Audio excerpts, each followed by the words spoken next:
Many Canadians are increasingly aware of the insane tax burden that they are faced with and have questions around where their hard-earned tax dollars are vanishing to.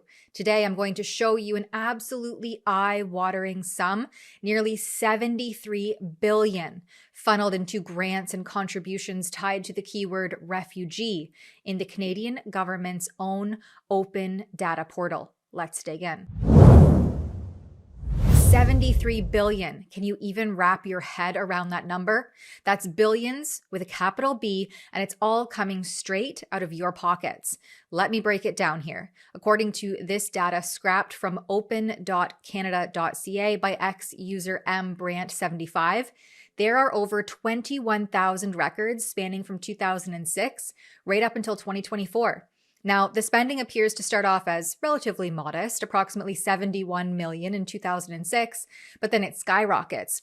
By 2017, it's hitting $13 billion, and 2020, a whopping $29 billion. We will return our immigration to sustainable levels by capping the total number of temporary workers and international students at less than 5% of Canada's population by the end of 2027.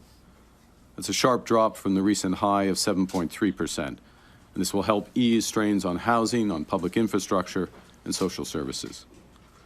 At the same time, we will work to attract the best talent in the world to build our economy. So what happened that year? Was the Canadian government planning ahead for waves of refugee claimants we couldn't handle, or just throwing money out the door no matter what? Now, before anyone accuses me of oversimplifying, let's be fair and dig a little deeper, because transparency matters, even if our government seems allergic to it. These grants cover everything from local legal services for newcomers right here in Canada to support for refugees in other countries who might never even set foot on Canadian soil.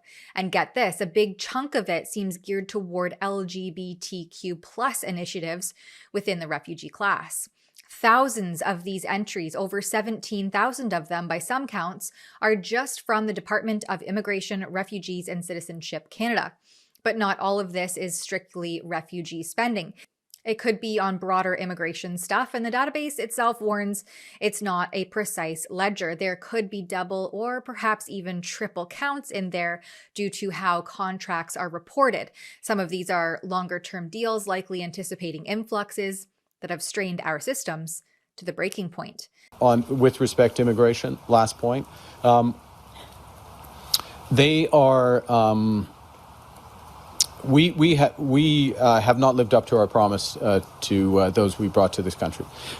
We don't have the capacity in terms of housing, social services, and those who came as students. They're not all getting the education they deserve in Canada. We need to build that capacity. We need to manage immigration at lower levels for a period of time until we have those results and the capacity. And of course, that means working very, very closely between the federal and provincial governments. And let's talk about that 2020 spike again, no pun intended, because while Canadians were locked down, told not to travel, had their businesses forcibly shuttered, and families struggled, the money flowed like water. Borders closed to us, but the checks kept going out.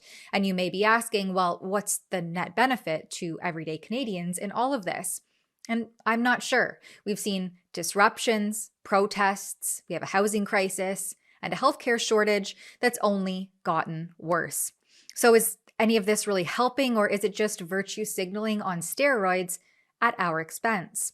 Look, helping genuine refugees is one thing, but this level of spending, it's obviously unsustainable, and it's time to demand answers from Ottawa. Where's the accountability? How much is actually landing with those in need versus bloating bureaucracies or funding pet projects abroad? Canadians are hurting. Sky-high groceries, impossible rents, and yet we're shelling out billions like it's monopoly money. For Rebel News, I'm Tamara Ugolini. Join us at yournewcanada.com if you'd like to support our work exposing how unmitigated immigration has deteriorated this country.